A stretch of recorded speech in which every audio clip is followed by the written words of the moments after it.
Hi students, this is Dr. Srinivas. This is my third session regarding this labor laws. In the first session, I emphasized regarding the classification of wages. In the second session, I emphasized how we got that Minimum Wages Act 1948, and I also highlighted the significance of the Minimum Wages Act 1948.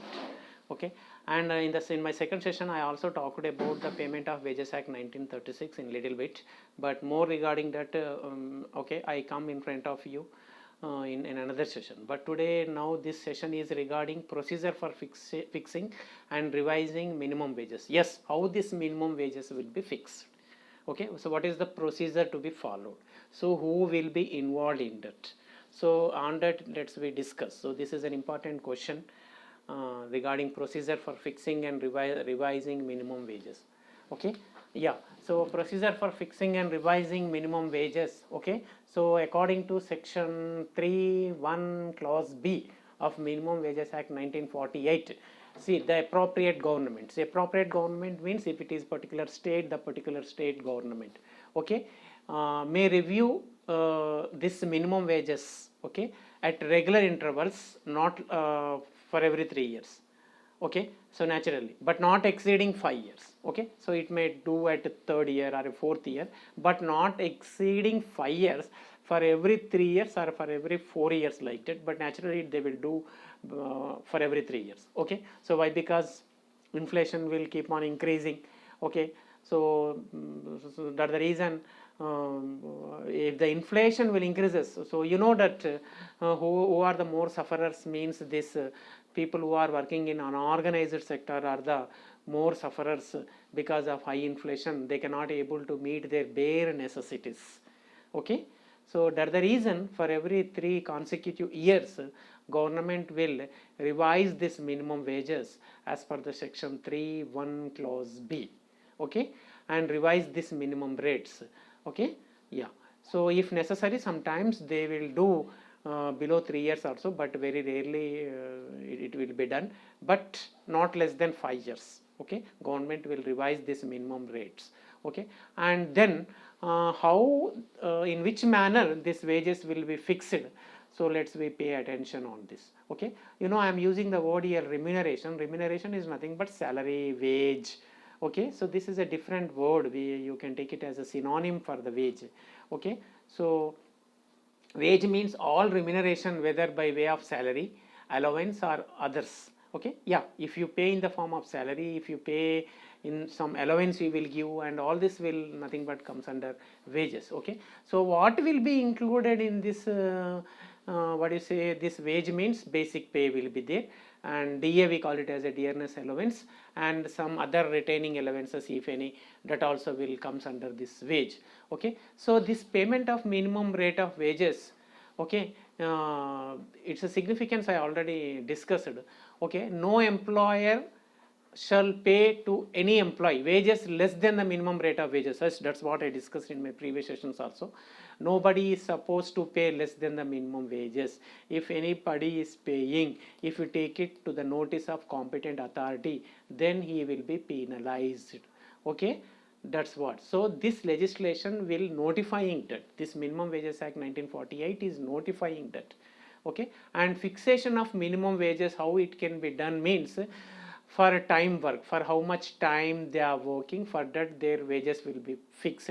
Sometimes we see in some unorganized sectors, for example some tailors working in a factory where clothes have been stretching, so they will be working on a piece work rate. Okay, so how much work you will do, this much you will be paid, like that. So on the piece rate of work somebody is working, so they will be fixed the wages for their piece work. Okay, and if they are forced to work more than the legitimate hours, like more than 8 hours, then they should be paid overtime wages. So that is discussed in section 3 of this Minimum Wages Act. Okay, so this minimum rate of wages, how at what intervals they can be paid means, basing upon the what is the what understanding and commitment is there between the employer and the employee, between the what you say owner and the worker, I can say. Okay, if it may be in the form of hour, or it may be by the day, or it may be by the month. Okay, so it is it's all depends upon the contract between the employer and the employee. Okay, between the owner and the worker, I can say. Okay, so wage means, as I discussed, it is means all remuneration, whether by way of salary, allowances, or others. Okay, so this I already discussed, like basic pay and all these things. Okay, yeah, but yeah, let's pay attention on this slide.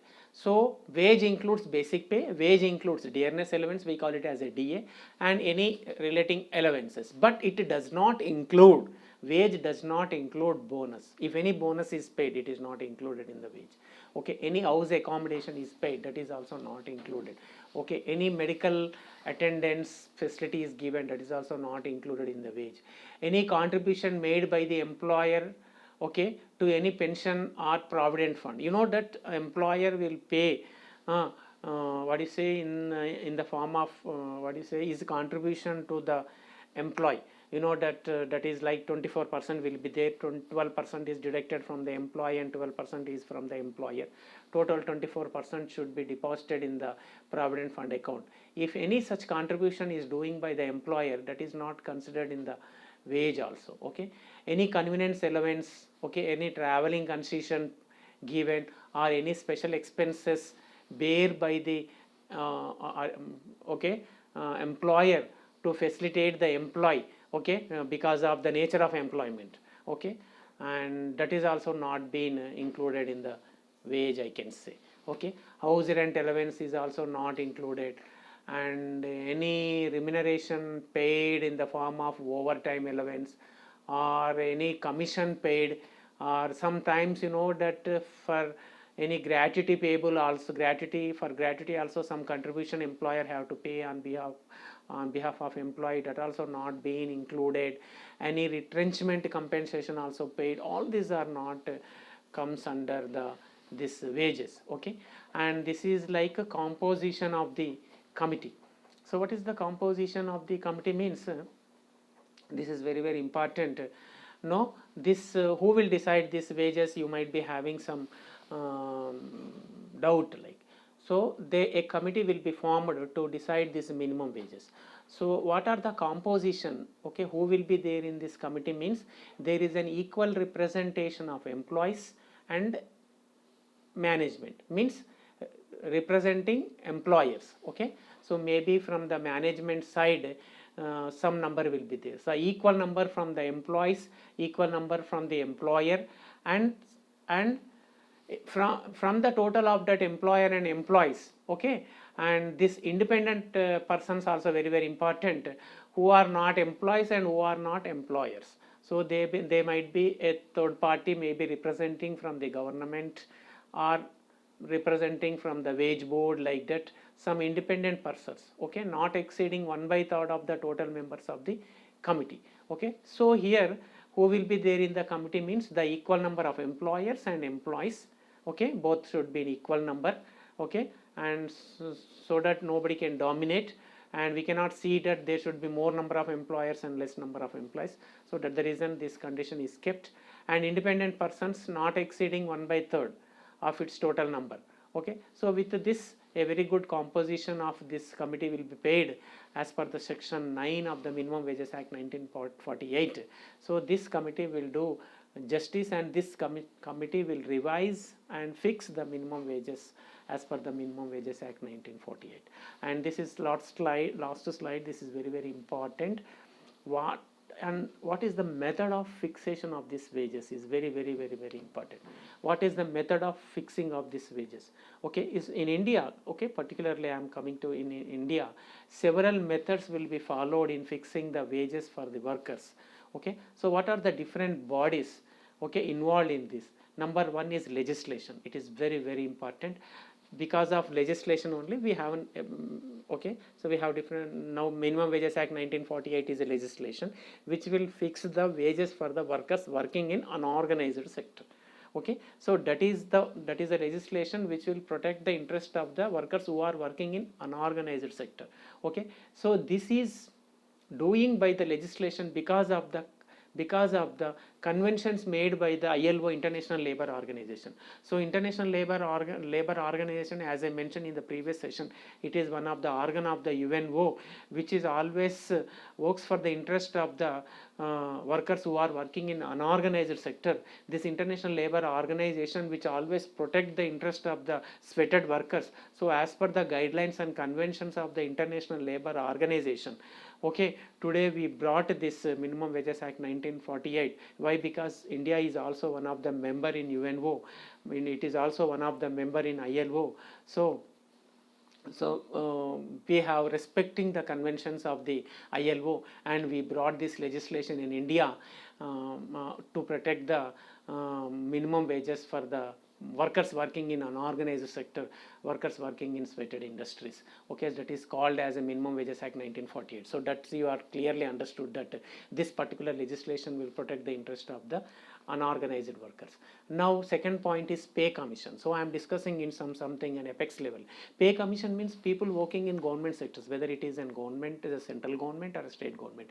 Their wages also, their salaries also protected by some legislation, that is called pay commission. Okay, pay commission. Okay, so salaries will be revised to central government and state government employees for every 5 years. That will be done, that will be protected by this pay commission. Now we are coming to the central government, more or less for okay, so we are in the 7th pay commission now. Now we are in the 7th pay commission. For every 5 years, this pay commission will decide the review the revise the wages for the government employees. So there is a separate pay commissions for the state government and respective states, and there is an one pay commission for all the central government employees. Okay, for example, railways, okay, and defense people, okay, people working in postal and all this comes under the central pay commission. And wage boards. Okay, now I am very clearly telling here one by point. Payment of Wages Act 1948 will protect the interest of the workers working in unorganized sector. Pay commission will protect the interest of the employees' wages working in central and state government. Now I am talking about wage boards. What is wage boards means? Wage boards will protect the interest of the employees working in organized sector. For example, if today we are using lot of consumer goods, now we are using cars, motorcycles, air conditioners, TVs, mobile phones. All these are also comes under industry. But all these are some very good industries called organized industries. Okay, people working in organized industries, okay, will their wages will be protected by these wage boards. Their wages will be protected by these wage boards.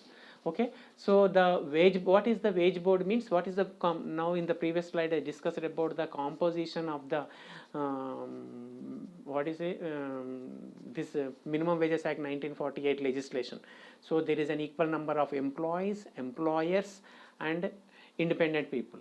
Okay, so that they will do justice to and there is no bias will take place. Same is the case here. Wage boards means, in the wage boards, it is wage board is a tripartite machinery. Tripartite machinery means here management will be there, and workers representative, we call it as a union leaders, will be there, and government intervention also will be there. Okay, these three people will sit together and decide the wages for the employees, workers working in organized sector. Okay, what are the organized sectors? Take about some very good textile industries, sugar industry, different brands, cement industries, jute industries, iron and steel industry, coal mining. Okay, even working journalists. All these are comes under all these industries. Okay, who are supplying all our domestic appliances. Okay, and all these are comes under organized industries. People working in organized industries, their wages are protected by this wage boards. Wage boards also revised the wages of the employees at regular intervals of time, like what I discussed in the previous Minimum Wages Act 1948, at periodically for every 3 years. Okay, the wages will be revised. Okay, so but here also there is a condition that it should not exceed 5 years. Okay, less than the 5 years. Okay, naturally they will do revise the wages. This committee will sit together for every 3 years and they will decide the and revise the wages as per the growing inflation and necessary what do you say, purchasing power parity. So this wages will be decided for the workers working in organized sector. So now you got a clarity. So Minimum Wages Act 1948 will protect the interest of the unorganized labor. Wage boards will protect the wages of the workers working in organized sector. Pay commission will protect the wages of the workers working in state and central government. Okay. Now labor courts also have the intervention. Okay, if any dispute arise in wage boards, if any dispute arises in pay commission, are you understanding? There is a chance that anybody will go to the labor court. So labor court also have a very good intervention. Okay, and even sometimes, okay, High Court and Supreme Court also will intervene in this pay commission, wage board and legislation matters. Okay. And the another sixth point I am using here is job evaluation. What is job evaluation means? For example, so when coming to knowledge industries, I can say, when if you talk about IT industry, if you talk about the knowledge industries like services sector, okay, where the knowledge workers are working, here job evaluation means it is a part of the job analysis. Okay, so here job is compared with one job to another job, and they understand the worth of the job to the organization.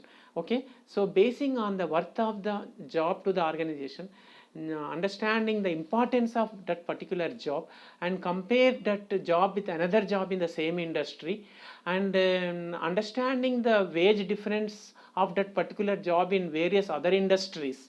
Okay, they will decide and fix the wages for particular job. Okay, basing on the job description. Okay, basing upon the significance of job, basing upon the importance of job, basing upon the contribution of that job to the industry, and comparing that job with another job. So job evaluation will fix the salary for the workers working in organized knowledge industries, very particularly I am talking in the knowledge industries. Okay, and even in manufacturing industries also, if it is an what you say, like a very good MNC like company, or it is a very organized listed company, where job evaluation will take place. So job evaluation, there is a chance that okay, it's all performance based, I can say. Okay, so there is a chance that people with the same experience and with the same qualification, there is a chance that two different people will get the two different may receive the different salary. Okay, so that is one thing I like to tell here.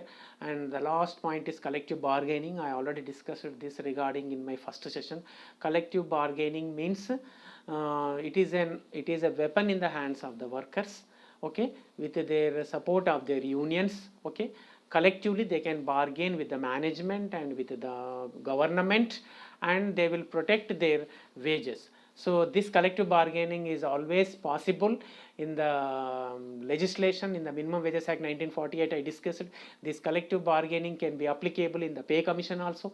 In the pay commission also, for central and state government, for particular industry, there is an union. Okay, their union will represent, and managements, you know that entrepreneurs also have their own federation. Don't think that the workers only have their unions. How workers have a trade unions, employers also have their own unions. We call it as a EFI, Employees Federation of India. Okay, for example, all cement industries will have their own union. Okay, we call it as a Employees Federation of India. Okay, so to fix the wages, are understanding in the wage boards, okay, EFI and particular unions and government. Okay, okay, these three stakeholders will sit and discuss, and this collective bargaining is applicable there. Whose bargaining power is more, they can able to succeed. Sometimes EFI also have their own bargaining power. Why? Because all the cement industries federation will become syndicate and bargain with the government that we cannot pay more than this. At that time, even the representation of the union also will not work out. And if there is a strong representation of the workers union, then it will be possible that they can bargain, they can protest, and they can protect their wages. So this collective bargaining is applicable in wage boards, in pay commission, in legislation coming to the Minimum Wages Act 1948. Are you understanding? So that is about the collective bargaining. I hope you understood about this, how wages will be fixed and how it will be revised at regular intervals of time. Okay, I hope you enjoyed this session. Don't forget to subscribe my channel. Okay, please press the bell symbol and like my session and share it to as many people as possible. Okay, and without paying anything. Okay, you can understanding getting a very valuable information through my channel SS Academy for Law. Okay, so like and share this to as many people as possible. Press the bell symbol. Thank you so much. I will come in front of you with another topic in another session. Thank you.